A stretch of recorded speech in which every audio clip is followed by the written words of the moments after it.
Hello. This week, I'm taking a look at my British and Canadian Army box. Now, what I'm thinking of doing is using the Easy Army Army Builder online. I think what I'm going to do is I'm going to focus on developing a Guards Division Battlegroup. And with that in mind, I'm probably going to be largely basing it on the Irish Guards Armoured Battalion. And as I've said before, these are all going to represent my section of the 30 Corps, which were the garden, which represented the garden part of the market garden operation. Now, in a previous unboxing, I did show you some Churchill tanks that I was thinking of using. I've completely changed my mind on that. Doing a bit more research, I didn't really feel they were going to sit well.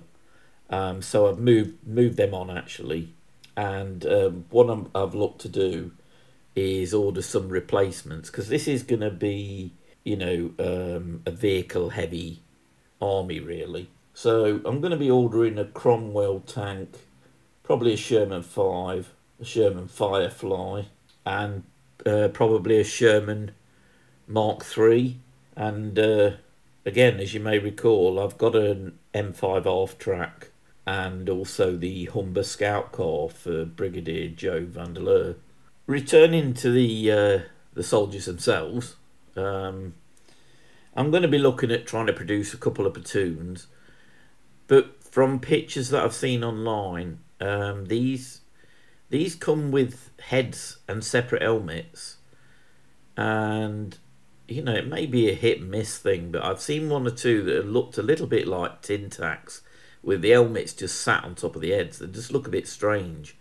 So I'm going to be taking a lot of time over getting the heads right, because I don't want that effect. And one tip that I've picked up from somebody, and I just happen to have the sprue here, is to use the British 8th Army.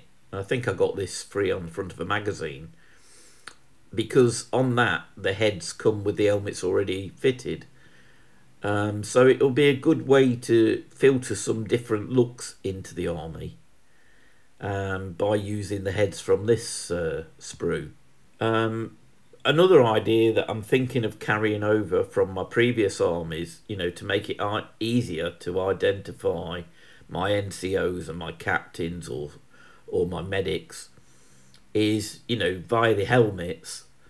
So I think what I'm going to be going for is using the plain helmets to identify the NCOs and other key units. But I'll see how we go, and I'll bring you back. Right, as you can see, I've put them all together now, and all I've done so far is primed them. I'm going to have 2 platoons, but as before, they will be 2 platoons, but I'll just pull from that whatever army I need. So it's unlikely that I'd field both at the same time, because obviously I'm going to be using them for my market garden games. So basically I've got 2 squads of 8 men with the NCO, and a forward observer and a man, medic and a man. Obviously their lieutenant and his man. Same on the other side basically. And then I've gone for a captain and his man at the front. Right, so as you can see, I'm still carrying on with my Guards Division Battlegroup, which are going to form part of my 30 Corps for the market garden operation. And what I'm doing here is I'm painting up the British, as you know, and I've gone through the first few coats. I've gone with it because I use army painter paints. I've gone with the leather brown for the primer. I've used monster brown to highlight some of the different creases and folds in the uniform to bring that to life. I've then given that a soft wash Then I've gone ahead with the army green, which I've used on all these straps and backpack and helmet and everything. Highlighted that with an army paint necrotic flesh. And then I've just gone over it with a green tone, which is where I'm at the moment. And I've got about the last, I don't know, 10 men to go. And that'll be most of these green tones done after that. And I'll be going on to the paint the boots next. But I just thought I'd bring you back for a little update to see how it's progressing. I think I've said before in a lot of my videos, I use Pete the Wargamer's guides for my colours, because there's very few people out there using army paints, so he's a good guide for me to use my paints on these. So I definitely recommend you check him out. I don't always stick hard and fast to every colour that he suggests. I do play around with things a little bit myself, but nevertheless, it's a good starter for 10, you know, for starting them. But as you can see, you know, when I've done this green tone, I'm still going to have quite some way to go. But I think if anybody out there is, you know, if any of you have painted figures, they don't really come to life, do they, till you get to the face and hands. And then suddenly they start to look like they're getting there. But that's a fairly late stage. So, right, I'll crack on and I'll bring you when I get to bring you back when I get to a little bit further down the line. Finally, I've got to the point where I can start painting the skin. And I think, you know, if you're painting soldiers, you know that this is the best bit, because all of a sudden they start to come to life. Definitely my favourite bit when it comes to painting. To be fair, it hasn't been the weather for painting, but I've been taking quite a bit of time over these, and I wanted to wrap them up so I could press on with the vehicles and get up to date.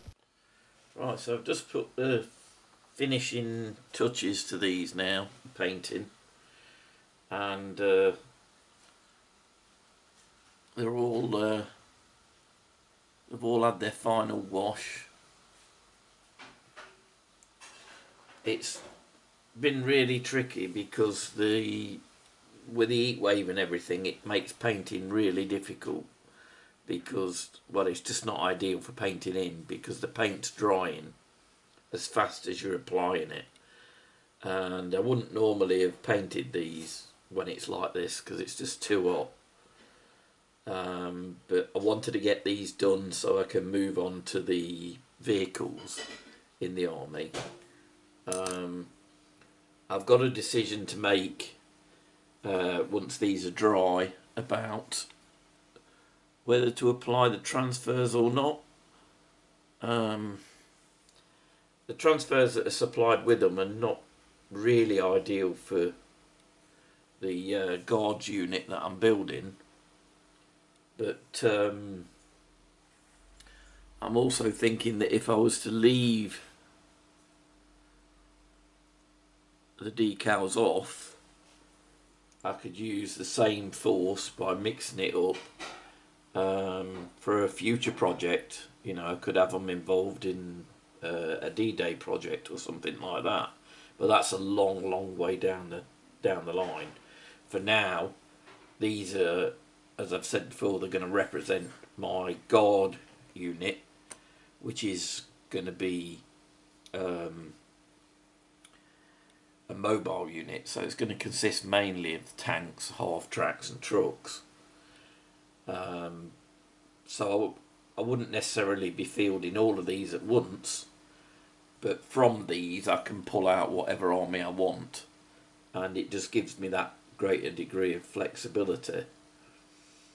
As I say, I wouldn't normally advise painting when it's this hot, because even with a wet palette I've been struggling.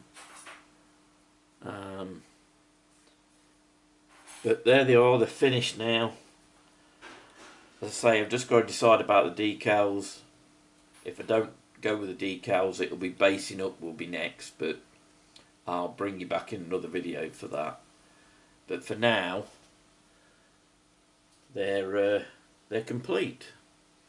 I'll finish with a few close-up photographs just to give you an idea of what they look like, and I'll see you again soon. Thanks for joining me. Hope you've enjoyed it.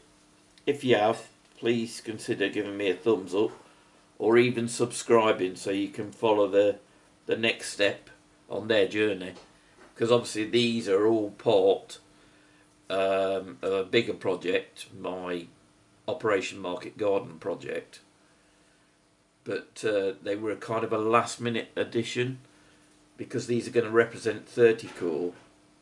I had originally just thought of focusing on the airborne element, but it seemed daft to go that far with it and not have the garden element as well as the market. So anyway, thanks again for joining me, and I'll see you again soon. Bye.